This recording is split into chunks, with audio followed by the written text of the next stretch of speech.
Joseph Moxley sat hunched in the corner of his cramped cell, his muscles screaming in pain with every slight movement. The alien metal walls around him felt alive, vibrating faintly with the hum of distant machinery, as if the space station itself was a sentient being, watching and waiting. His captors, grotesque insectoid beings melded with machinery, had been relentless days and nights blurred into a hellish blend of interrogations, beatings, and long stretches of silence. They wanted Earth's tactical codes, military intel, anything that could cripple humanity's defenses. But Moxley gave them nothing. He was trained for situations just like this: resist, survive, and wait. And so he waited. He endured the cold, the starvation, the isolation, because he knew, deep in his bones, that his comrades would come for him. They always did. Humanity had an unbreakable code, no soldier left behind. No matter how far or how dangerous the mission, no one was abandoned. Time passed in a haze of aching limbs and disjointed thoughts. Moxley could feel himself slipping, the exhaustion setting in like a slow poison, but he fought against it. Every breath was a small victory. Then, when he had almost lost count of the days, the change came. At first, it was subtle, a low vibration, different from the usual mechanical hum. It crawled through the walls, growing stronger, until the lights overhead flickered erratically. Then, with a deafening roar, explosions ripped through the distant decks. The floor shuddered beneath him, and alarms erupted throughout the station, their high-pitched wails filling every corner. Moxley's eyes widened. He knew what this meant. They were here. The enemy was scrambling now, caught off guard by the sudden assault. Moxley heard the scurrying footsteps of his alien captors outside his cell, their metallic limbs clanking as they barked commands to one another in their harsh, guttural language. But panic had already set in. Earth's fleet had arrived, and they weren't holding back. Outside, the black void of space was alive with fire and destruction. Earth's warships, sleek, deadly, and brimming with firepower, unleashed a torrent of missiles and laser fire, tearing through the station's defenses. Fighter jets danced through the chaos, weaving between bursts of anti-air fire, while hulking battleships rained destruction from above. Explosions lit the emptiness, and debris scattered like sparks from a bonfire. The station shook violently with each blast, its reinforced structure straining under the relentless assault. Then came the Marines. In the chaos of the battle, Earth's elite soldiers boarded the station, breaching its hull with tactical precision. Explosives blasted open airlocks, and teams of heavily armed Marines flooded in, sweeping through the corridors with ruthless efficiency. Every enemy they encountered was neutralized without hesitation. They moved like a well-oiled machine, clearing room after room, their rifles barking death in bursts of controlled fire.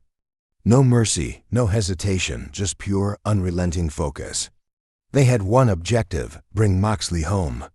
The alien defenders fought back with everything they had, but Earth's forces were too fast, too determined. Grenades rolled into enemy bunkers, tearing through steel and flesh alike.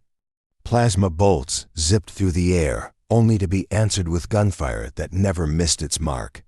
This was humanity's rage, forged in desperation and loyalty. The aliens had taken one of their own, and that was a mistake they wouldn't live to regret. In the chaos, Moxley sat with his ear pressed against the cold wall, listening to the sounds of war drawing closer. Explosions echoed down the corridors, followed by the sharp reports of gunfire and the metallic clatter of alien weapons hitting the floor. His heart pounded in his chest, adrenaline surging through his veins. He could picture the battle unfolding in his mind, his brothers and sisters in arms cutting down their enemies, storming the very heart of the station. They were getting closer. He could feel it. His captors must have realized it too, because the door to his cell slid open with a desperate hiss, and two alien guards rushed in, weapons drawn. Before Moxley could react, the world erupted in fire and noise. A shaped charge detonated at the door, blasting the aliens backward in a shower of sparks and twisted metal. Smoke filled the room, and through the haze, Moxley saw them, his rescuers. A team of Marines stormed the cell, rifles raised and ready, their visors reflecting the red emergency lights. "Lieutenant Moxley," one of them barked, pulling him to his feet. "You're coming with us, sir." Moxley stumbled forward, legs weak from weeks of captivity, but the Marines held him upright. There was no time for questions. They moved quickly, forming a protective perimeter around him as they advanced through the shattered hallways. The station was falling apart. Fires raged uncontrollably, and the walls groaned under the strain of the bombardment. Entire sections had collapsed, leaving twisted metal and debris in their wake. The alien defenders fought desperately, but Earth soldiers pressed on, determined to finish what they had started. The extraction team maneuvered through the chaos with practiced ease, exchanging gunfire with alien stragglers as they pushed toward the docking bay. Moxley stumbled, but each time he fell, a Marine was there to pull him back to his feet. "Almost there, Lieutenant." One of them shouted over the deafening noise, firing a burst from his rifle that dropped an alien trying to ambush them. The docking bay was a scene of pure chaos. Explosions tore through the bulkheads, and dropships hovered just above the deck, their engines screaming. Moxley's team sprinted toward one of the waiting ships, gunfire crackling around them. Marines laid down covering fire as they dragged Moxley aboard, the dropship vibrating beneath their feet as it prepared to lift off. The ramp slammed shut and the ship's engines roared, propelling them away from the burning station. Through the viewport, Moxley watched the alien stronghold shrink into the distance, its structure collapsing in on itself, consumed by flames and destruction. It was over. He was free. The dropship docked with the flagship, where medics swarmed around Moxley, checking his injuries and administering fluids to stabilize him. He was alive, but barely. Exhaustion weighed on him like a physical force, dragging him toward unconsciousness. Yet even as his vision blurred, he felt a sense of peace, something he hadn't felt since the moment he was captured. He was going home. Hours later, the transport ship descended through Earth's atmosphere, the familiar blue sky coming into view. When the ship touched down on the tarmac of the military base, Moxley staggered out into the cool night air. The first breath of Earth's air was a revelation, fresh and crisp, filling his lungs like a lifeline. He stood on the tarmac, surrounded by soldiers and officers, all of them grinning and cheering his return. Some saluted him, others clapped him on the back, but Moxley could barely process it. All he could do was stand there, letting the noise wash over him. He was home. The war wasn't over. There were still battles to fight, still enemies out there in the cold void of space. But for now, it didn't matter. He had made it. They had brought him back.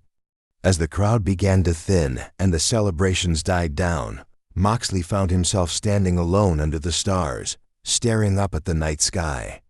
Somewhere out there, the wreckage of the alien station drifted aimlessly, a testament to the price of loyalty. Moxley exhaled slowly, feeling the weight of captivity lift from his shoulders. He knew that the nightmares would come, the memories of that dark cell, the pain, the fear, but they would be just that, memories. He was alive, he was free. And most importantly, he wasn't alone. Humanity had fought for him, bled for him, and brought him home. No soldier left behind, not now, not ever. And Joseph Moxley, a survivor of the darkest depths of space, was living proof that even in the coldest reaches of the void, humanity's flame burned bright.